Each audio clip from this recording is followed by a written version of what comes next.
الاجل یا رب یا رب یا رب.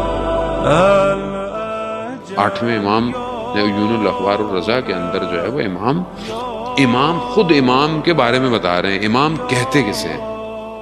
इमाम खुद कहते हैं कि इमाम जो है वो सूरज की तरह है कि जो हयात देता है चीजों, सूरज हयात देता है। खुद इमाम कहते हैं कि इमाम उस जमीन की तरह है जो बसीत है, उस आसमान की तरह है कि जिसने साया किया हुआ है। यह इमाम है। उस अब्र रहमत की तरह है कि जिससे बारान नाजिल होती है। ये इमाम है। लेकिन मेरी जिंदगी में इमाम कहां है?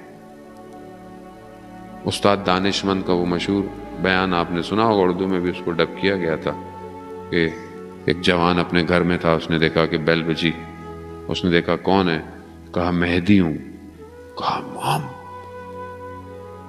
कहा दरवाजा खोलो, कहा मौला थोड़ी देर दे मैं दरवाजा खोलता हूं। घर की सफाई करने में, समेटने में, कुछ चीजें जो इमाम को पसंद नहीं है घर में है उनको हटाने में 4-5 मिनट हो गए।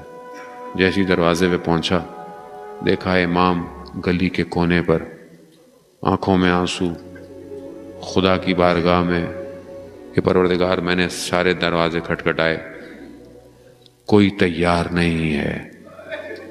कोई 2 मिनट, कोई कहता है 5 मिनट। तैयार? अभी अपने ऊपर रख के सोचे ना, अपने ऊपर रख के सोचे। क्या आज मेरा मोबाइल ऐसा है कि मैं इमाम जमाना को दे दूं? कोई उसमें ऐसी चीज कि जो सही ना हो मैं इमाम को दे सकता हूं? तो मैं अपना दिल कैसे दूं? یه جوون تهرونی به من میگفت دیوونه شده بود، دیوونه شده بود، خدا شاهده، مثل تخمه رو ماهی تابه که برشتش اینجوری بود، میلرزید. من دستشو گرفته بودم، گریه میکرد، میخواست بمیره. چته؟ گفت حاجی من یه خوابی دیدم. گفت چند شب پیش خواب دیدم صدا آیفون خونمون بلند شد، گوشی رو برداشتم، رو صفحه آیفون منزلمون یه سید روحانی جوانی دیدم، قد خوشگل بود، نورانی بود. گفتم بفرمایید. گفت منزل فلانی، اسم ما رو برد. گفتم بله شما؟ گفت من سید مهدی ام، اجازه میدی بیام تو؟ در رو باز میکنی بیام تو؟ میگه یه وقت تو عالم رویا دیدم ماهواره است، پاسوره، چیزای دیگه است. گفتم وای با این وضع امام گفتم آقا جون قربون قدماتون برم، 2 دقیقه صبر کنید من خونه رو آماده کنم تشریف برید.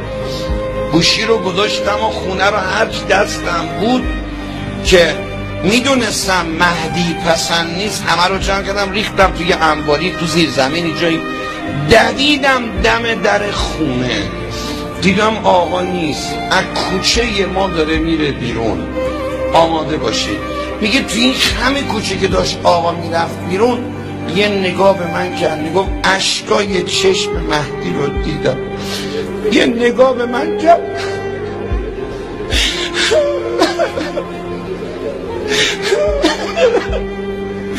گفت خدایا در خونه تک تکشونو زدم، یه نفر منو رام نداد.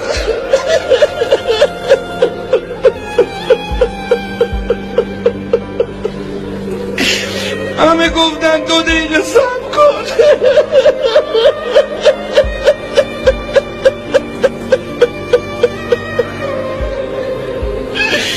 کسی منو رام نداد.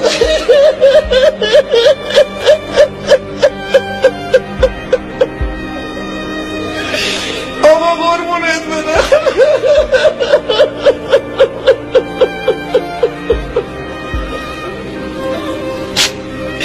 ای آقای بیکس، ای آقای تنها، رو کدومای ما میتونه حساب باز کنه؟